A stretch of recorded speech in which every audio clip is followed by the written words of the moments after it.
Office ಇತ್ತು. ಅದಾದ್ಮೇಲೆ 2ನೇ ಆಫೀಸ್ ನಾವು ತೆರೆದಿರುವಂತದ್ದು ಬೆಳ್ತಂಗಡಿಯಲ್ಲಿ. ಅದಾಗಿ ಒಂದು 10 ತಿಂಗಳಾದಷ್ಟೇ ಇವತ್ತಿಗೆ 11 ಆಫೀಸ್ ಇದೆ. ದೂರದ ಮಣಿಪುರಲ್ಲೂ ನಾವು ತಲುಪಿದ್ದೇವೆ. ಇದಕ್ಕೆ ಕಾರಣ ಇದು ನನ್ನ ಒಬ್ಬನ ಪರಿಶ್ರಮ ಅಲ್ಲ, ನನ್ನ ಒಬ್ಬನ ಶ್ರಮ ಅಲ್ಲ. ಇದಕ್ಕೆ ಎಲ್ಲರೂ ಸಾಥ್ ಕೊಟ್ಟಿದ್ದಾರೆ. ಎಲ್ರಿಗೂ ಕೂಡ ಜೋರಾದ ಚಪ್ಪಾಳೆ. ಆಫೀಸ್ ನಾನು ಬಂದಿದ್ದು ಇವತ್ತು ಫಸ್ಟ್ ಬಂದಿರುವಂತದ್ದು. ಆದ್ರೆ ಇದರ ಹಿಂದೆ ತುಂಬಾ ಪರಿಶ್ರಮ ಪಟ್ಟಿದ್ದಾರೆ. ತುಂಬಾ ಆಫೀಸ್ ಅನ್ನು ಹುಡುಕುವುದರ ಬಗ್ಗೆ ಆಗಿರ್ಬೋದು, ಶಾಹುಲ್ ಸರ್ ಆಗಿರ್ಬೋದು, ರಫೀಕ್ ಸರ್ ಆಗಿರ್ಬೋದು, ಇನ್ನು ಡ್ರೀಮ್ ಗೋಲ್ಡ್ ತಂಡದ ಯಾರೆಲ್ಲ ಡೈರೆಕ್ಟರ್ಸ್ ಗಳಿದ್ದಾರೆ ಅವರಾಗಿರ್ಬೋದು, ತುಂಬಾ ಪರಿಶ್ರಮ ಇದರ ಹಿಂದೆ ಪಟ್ಟಿದ್ದಾರೆ. ಸೊ ಹಾಗಾಗಿ ಇವತ್ತು ನಾನೇನು ನಿಮ್ಮ ಹತ್ರ ಹಂಚಿಕೊಳ್ಳಿಕ್ಕೆ ಇಷ್ಟಪಡ್ತೇನೆ ಅಂತ ಹೇಳಿದ್ರೆ, ತುಂಬಾ ಜಾಸ್ತಿ ಹೊಗಳಿದ್ರು.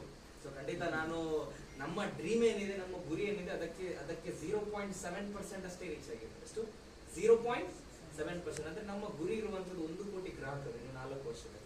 ಸೊ ಅಲ್ಲಿಗೆ ತಲುಪಿದ ಮೇಲೆ ಖಂಡಿತ ನಾವು ಆ ಹೊಗಳಿಕೆಯಲ್ಲಿ ಇನ್ನೊಂದು 10% ನಾವು ತಗೊಳ್ಬಹುದು. ಆದ್ರೆ ಇವತ್ತು ನಾವೇನೋ ಜಾಸ್ತಿ ಮಾಡಿದ್ದೇವೆ ಅಂತ ಇನ್ನೂ ಕಾಂಪ್ಲಿಸೆಂಟ್ ಆಗಿ ಕೂತ್ರೆ ಖಂಡಿತ ನಮಗೆ ಆ ಗುರಿ ತಲುಪಲಿಕ್ಕೆ ಆಗಲ್ಲ. ನಾವು ಯಾವತ್ತೂ ಕೂಡ ಚಂದ್ರನಿಗೆ ಏನ್ ಮಾಡ್ಬೇಕಂತೆ, ಗುರಿ ಮಾಡ್ಬೇಕಂತೆ, ಮಿಸ್ ಆದ್ರೂ ಕೂಡ ನಕ್ಷತ್ರಕ್ಕಾದ್ರೂ ಏನಾಗುತ್ತೆ ಆಗುತ್ತೆ. ಸೊ ನಾವು ಯಾವತ್ತೂ ಮಾತಾಡುವಾಗಲೂ ದೊಡ್ಡ ಮಾತಾಡ್ತೇವೆ ಅಲ್ವಾ, ಕೋಟಿಗಳ ಬಗ್ಗೆ, ದೊಡ್ಡ ಬಿಸ್ನೆಸ್ ಗಳ ಬಗ್ಗೆ. ಜನರಿಗೆ ಏನ್ ಅನ್ಸುತ್ತೆ ಅಂತ ಹೇಳಿದ್ರೆ ಇದೆಲ್ಲ ಪಾಸಿಬಲ್, ನಿಜಾನ, ಆಗುತ್ತಾ, ರೈಟ್? ಸೊ ಇದು ನಾನು ಇನ್ಸ್ಪಿರೇಷನ್ ತಗೊಂಡಿರುವಂತದ್ದು ಇಲಾನ್ ಮಸ್ಕ್ ಇಂದ. ಇಲಾನ್ ಮಸ್ಕ್ ಗೊತ್ತಲ್ವ, ಜಗತ್ತಿನ ಅತಿ ರಿಚೆಸ್ಟ್ ಪರ್ಸನ್. ಅವ್ರು ಏನ್ ಮಾಡ್ತಾರೆ, 10 ವರ್ಷದ ಗುರಿ ತಗೊಳ್ತಾರೆ. ಅಂಡ್ 10 ವರ್ಷದ ಗುರಿಯನ್ನ 1 ವರ್ಷದಲ್ಲಿ ಹೇಗೆ ಕಂಪ್ಲೀಟ್ ಮಾಡಬೇಕು ಅದನ್ನ ಅವ್ರು ಪ್ರಯತ್ನ ಪಡ್ತಾರೆ. ಖಂಡಿತ ಅದು ಪಾಸಿಬಲ್ ಇಲ್ಲ, ಆದ್ರೂ ಬೇರೆ ಅದೇ ತರ ಗುರಿಯನ್ನ 1 ವರ್ಷದಲ್ಲಿ ಕಂಪ್ಲೀಟ್ ಮಾಡ್ಬೇಕು ಅಂತ ಯಾರು ತಗೊಂಡಿರ್ತಾರೆ ಅವ್ರಿಗಿಂತ 5 ಪಟ್ಟು ಜಾಸ್ತಿ ದೂರ ಹೋಗಿರ್ತಾರೆ. ಹಾಗಾಗಿ ನಾವು ಗುರಿ ತಗೊಳ್ಳುವಾಗ ದೊಡ್ಡ ಗುರಿಯನ್ನ ತಗೊಂಡ್ವಿ. ಇವತ್ತಿಗೆ ನಾವು ನಮ್ಮ ಗುರಿ ಈ ವರ್ಷ ಮತ್ತೆ ನೆಕ್ಸ್ಟ್ ವರ್ಷದ ಗುರಿ ಏನಿದೆ ಅಂತ ಹೇಳಿದ್ರೆ, ಕರ್ನಾಟಕದಲ್ಲಿ ಎಷ್ಟು ಜಿಲ್ಲೆ ಇದೆ? 31 ಜಿಲ್ಲೆ ಇದೆ ಅಲ್ವಾ. ಇವತ್ತು ಉಡುಪಿ ಜಿಲ್ಲೆಯಲ್ಲೂ ಕೂಡ ನಾವು ಆಫೀಸ್ ತೆರೆದಿದ್ದೇವೆ. ಅದೇ ರೀತಿ ನಮ್ಮ ಉತ್ತರ ಕನ್ನಡ ಭಟ್ಕಳದಲ್ಲಿ ನಮ್ಮ ಆಫೀಸ್ ಇದೆ, ಚಿಕ್ಕಮಗಳೂರು ಜಿಲ್ಲೆಯಲ್ಲಿ ನಮ್ಮ ಆಫೀಸ್ ಇದೆ, ಮಡಿಕೇರಿ ಕೊಡಗುನಲ್ಲಿ ನಮ್ಮ ಆಫೀಸ್ ಇದೆ, ಮೈಸೂರು ಜಿಲ್ಲೆಯಲ್ಲಿ ನಮ್ಮ ಆಫೀಸ್ ಇದೆ, ಬೆಂಗಳೂರಿನಲ್ಲಿ 2 ಆಫೀಸ್ ಇದೆ. ಅರ್ಬನ್ ಮತ್ತೆ ರೂರಲ್ 2 ಜಿಲ್ಲೆಯಲ್ಲಿ ಒಂದೊಂದು ಆಫೀಸ್ ನೊಂದಿಗಾಗಲೇ ನಾವು ಓಪನ್ ಮಾಡಿದ್ದೇವೆ. ಅದೇ ರೀತಿ ಮಂಗಳೂರು, ದಕ್ಷಿಣ ಕನ್ನಡದಲ್ಲಿ 3 ಆಫೀಸ್ ಇದೆ. ಒಂದು ಬೆಳ್ತಂಗಡಿ ಆಗಿರ್ಬೋದು, ಮೂಡುಬಿದಿರೆ ಆಗಿರ್ಬೋದು, ಇನ್ನೊಂದು ಮಂಗಳೂರಿನ ಆಫೀಸ್ ನೀವು ನೋಡಿದ್ರೆ ಯಾವ ರೀತಿ ಇದೆ ಅಂತ. ಸೊ ಇದು ಜಸ್ಟ್ ಸ್ಟಾರ್ಟಿಂಗ್ ಅಷ್ಟೇ, ಇದು ಟ್ರೈಲರ್ ಅಷ್ಟೇ, ಇನ್ನು ಪಿಕ್ಚರ್ ಅಭಿವಿ ಬಾಕಿ ಹೇ. ರೈಟ್? ಇವತ್ತಿಗೆ ಏನು 11 ಆಫೀಸ್ ಆಗಿದೆ, ಇದೇನು ದೊಡ್ಡ ಅಚೀವ್ಮೆಂಟ್ ಅಲ್ಲ, ಸಾಧನೆ ಅಲ್ಲ. ನನ್ನ ಪ್ರಕಾರ ಸಾಧನೆ ಯಾವತ್ತು ನಾವು 1000, 2000 ಆಫೀಸ್ ಅನ್ನ ಟಚ್ ಮಾಡ್ತೀವಿ, ಅದು ನಮ್ಮ ಸಾಧನೆ. ನಮ್ಮ ದೇಶದಲ್ಲಿ 788 ಜಿಲ್ಲೆಗಳಿವೆ. ಎಷ್ಟು? 788 ಜಿಲ್ಲೆ, 28 ರಾಜ್ಯ, 700. ಯಾವತ್ತು ನೋಡಿದ್ರು ನಾನು ಬೆಳಿಗ್ಗೆ ಹೇಳುವಾಗ ಇಂಡಿಯಾ ಮ್ಯಾಪ್ ನನ್ನ ಕಣ್ಣ ಮುಂದೆ ಬರುತ್ತೆ. ಅದರಲ್ಲಿ ಕಾಶ್ಮೀರದಿಂದ ಕನ್ಯಾಕುಮಾರಿವರೆಗೂ, ಈ ಕಡೆ ಗುಜರಾತ್ ಇಂದ ಇಂಪಾಲ್, ಮಣಿಪುರ್ ವರೆಗೂ 788 ಜಿಲ್ಲೆಗಳಿವೆ. ಪ್ರತಿಯೊಂದು ಜಿಲ್ಲೆಯಲ್ಲೂ ಒಂದು ಆಫೀಸ್ 100% ನಾವು ಮಾಡೇ ಮಾಡಿ. ಯಾವುದೇ ಏನ್ ಹೇಳ್ತೀವಿ, ನೀರಿಲ್ಲದ ಪ್ರದೇಶ ಆಗಲಿ, ಯಾವುದೇ ಪ್ರದೇಶ ಆಗಲಿ, ಪ್ರತಿಯೊಂದು ಜಿಲ್ಲೆಗೂ ಡ್ರೀಮ್ ಡೀಲ್ ಹೋಗಿ ಏನಾಗಬೇಕು, ತಲುಪಬೇಕು.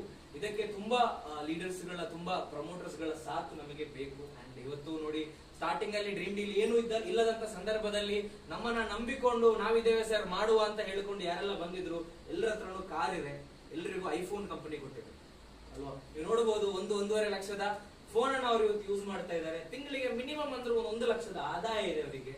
ಅದೇ ರೀತಿ ಒಳ್ಳೆ ಒಂದು AC ಕಾರಲ್ಲಿ ಅವರು ಹೋಗ್ತಾ ಇದ್ದಾರೆ. ಡ್ರೀಮ್ ಡೀಲ್ ಅನ್ನ ಸ್ಟಾರ್ಟಿಂಗ್ ಟೈಮ್ ಅಲ್ಲಿ ನಮ್ಮ ಜೊತೆಗೆ ಸೇರ್ಕೊಂಡು ಕೆಲಸ ಮಾಡೋದ್ರಲ್ಲಿ ಎಲ್ಲರೂ ಆಲ್ಮೋಸ್ಟ್ 22 ಜನ ಅಡ್ವೈಸರಿ ಬೋರ್ಡ್ ಮೆಂಬರ್ ಇದ್ದಾರೆ. ಎಲ್ಲರೂ ಕೂಡ ಕಾರನ್ನ ಬುಕ್ ಮಾಡಿದ್ದಾರೆ. ಅದೇ ರೀತಿ ಕೋರ್ ಟೀಮ್ ಅಲ್ಲಿರುವಂತಹ ಲೀಡರ್ಸ್ ಗಳು ಕೂಡ ಕಾರನ್ನ ಖರೀದಿ ಮಾಡ್ತಾ ಇದ್ದಾರೆ. ಸೊ ಇದಕ್ಕೆ ನನಗೆ ತುಂಬಾ ಖುಷಿ ಆಗುತ್ತೆ. ನಾನ್ ಕಾರ್ ತೆಗೆದಾಗಲೂ ಕೂಡ ನನಗೆ ಖುಷಿ ಆಗಲಿಲ್ಲ, ಅಷ್ಟು ಖುಷಿ ನನ್ನ ಲೀಡರ್ಸ್ ಗಳು ತೆಗೆಯುವಾಗ ನನಗೆ ಆಗುತ್ತೆ. ಯಾಕಂತ ಹೇಳಿದ್ರೆ we rise by lifting others ಅಲ್ವಾ.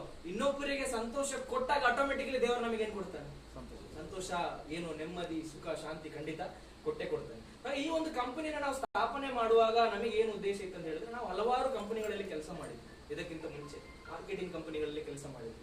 ಆದ್ರೆ ಎಲ್ಲರೂ ನಮ್ಮನ್ನ ಬಳಸ್ಕೊಂಡು ಅವರು ಶ್ರೀಮಂತ ಆದ್ರೆ ವಿನಃ ನಮ್ಮನ್ನ ಯಾರು ಕೂಡ ದಡ ಸೇರಿಸಲಿಲ್ಲ. ನಾನು ಬರೋಬ್ಬರಿ 76-77 ಕೋಟಿಯಷ್ಟು ಟರ್ನ್ ಓವರ್ ಅನ್ನ ಬೇರೆ ಬೇರೆ ಕಂಪನಿಗಳಿಗೆ ಕೊಟ್ಟಿದ್ವಿ ನಮ್ಮ ತಂಡದ ಮುಖಾಂತರ. ಆದ್ರೆ ನಾವು ಕೊಟ್ಟಿರೋ ಟರ್ನ್ ಓವರ್ ಅಲ್ಲಿ 10% ಕೂಡ ನಮಗೆ ಆದಾಯ ಬಂದಿರಲಿಲ್ಲ. ನಮ್ಮಿಂದ 10 ರೂಪಾಯಿ ಅವ್ರು ದುಡ್ಕೊಂಡ್ರು, 8 ರೂಪಾಯಿ ಇಟ್ಕೊಂಡ್ರು, 2 ರೂಪಾಯಿಯನ್ನ ಎಲ್ಲರಿಗೂ ಬಿಸ್ಕೆಟ್ ಹಾಕಿದಾಗೆ ಕೊಟ್ರು. ಅದರಿಂದ ಯಾರ ಕನಸು ಕೂಡ ಏನಾಗಿಲ್ಲ, ಫುಲ್ಫಿಲ್ ಆಗಿಲ್ಲ. ಅಂಡ್ ಅದರಲ್ಲಿ ಅವರ ಬಿಸ್ನೆಸ್ ಅಲ್ಲಿ ಏನು ಲಾಭ ಇದೆ, ಅವರ ವ್ಯವಹಾರದಲ್ಲಿ ಏನು ಲಾಭ ಇದೆ ಅನ್ನೋದ್ರ ಬಗ್ಗೆ ಕೂಡ ಯಾರಿಗೂ ತಿಳಿಸಲಿಲ್ಲ. ಯಾಕಂದ್ರೆ ಭಯ ಪಡ್ಕೊಳ್ತಾರೆ, ಲಾಭ ಗೊತ್ತಾದ್ರೆ ಇನ್ನೊಬ್ರು ಸ್ಟಾರ್ಟ್ ಮಾಡ್ತಾರೆ ಅಲ್ವಾ. ಆದ್ರೆ ನಮಗೆ ಯಾವುದೇ ರೀತಿ ಭಯ ಇಲ್ಲ. ಯಾಕಂದ್ರೆ ಅಂತ ಹೇಳಿದ್ರೆ ನಾವು ಒಬ್ಬರಿಂದ 100 ರೂಪಾಯಿ ದುಡಿಲಿಕ್ಕೆ ಇಲ್ಲಿ ಬಂದಿಲ್ಲ.